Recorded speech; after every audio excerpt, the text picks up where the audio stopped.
Hi everyone, my name is Sachin Choube and today's topic which we'll be discussing is Azure Integration Service.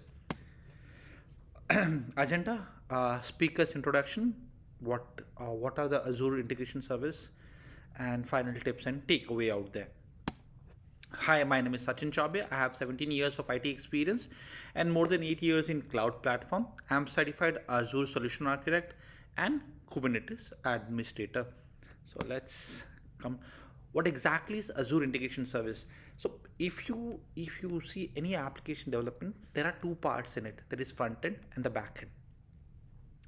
Azure Integration Service purely works on backend. Most of the backend services being part of Azure Integration Service. If you visualize any business application and which have a backend services, you can utilize most of the business cases as Azure Integration Service. As the name suggests, integration service, what exactly it does is it just behave. For example, when you go to any when you go to any travel agent, okay, he behave that yes, you come to me, I will give you a ticket. Does it owns it? No, he goes to his system, go to the website, check your budget, assign you appropriate ticket and give it to you. For you, he is the endpoint for you. Similarly, Azure Integration Service have all the services on the backend side which will do the same. So currently we will have services. Also, Microsoft have introduced industry-based services. So they have also put that into Azure Integration Services.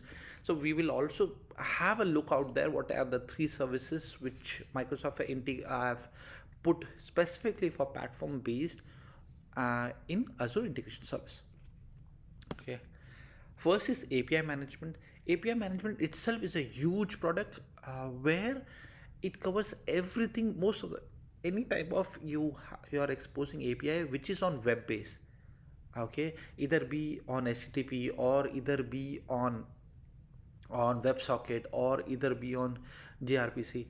So I think most of the widely used protocols for APIs are covered into API management. It also have a developer portal where you can customize your portal. It have around 200 plus connectors where you can integrate that connectors and build your business application as per the requirement. Azure Web PubSub is specifically where you want to have a real-time applications and it should be a WebSocket based.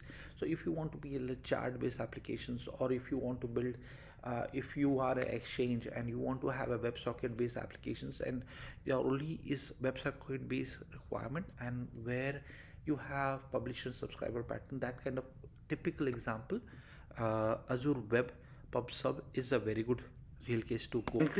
Event Grid is a complete platform where based on your event, appropriate action can be handled. There will be event handler where it will, once the request comes, it will handle and it will pass the request out there. Okay.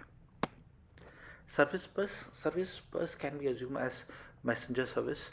Okay, where you can put a queue out there to easy to understand out there. It have lot many features, but just too easy to understand. It have queuing services where you put a message to a queue and there will be there's endpoint that will be services which will pick the request and process it. So easy to understand out there. Logic app is mostly if you want to automate or you want to have a process which you want to perform, either it can be on event or it can be scheduled. Okay, in both the cases Logic apps works without any issues. Now it's a industry specific services. Azure health data services is majorly because when it is healthcare industry, it have lots of restrictions. There are HIPAA processes, there are lots of compliance and regulatory body, how exactly data need to be stored. As a small business, or if you are not a big business where you don't want to manage all this overhead, you can consume Azure health data services, which make sure all the compliance as per the location is adhered and followed for data storage and maintenance out there. As well, it have other services. So when you use Azure Health Data Services. It captures the complete umbrella of platforms and it will do all the things for you. Similarly, if you are in the energy industry, so Microsoft Energy Data Services perform that, which also had the capability of IoTs.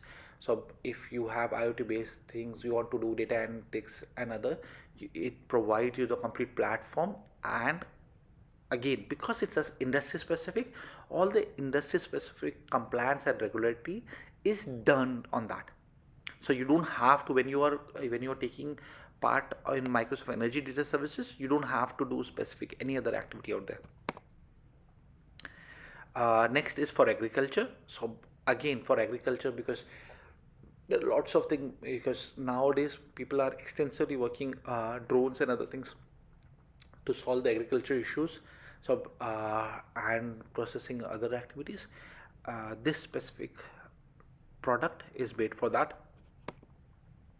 Final tips and tricks for Azure integrations. My only tips is refer this link, which is most updated. All Microsoft updates have come down for integration service, which would be helpful for you. Thank you for your time.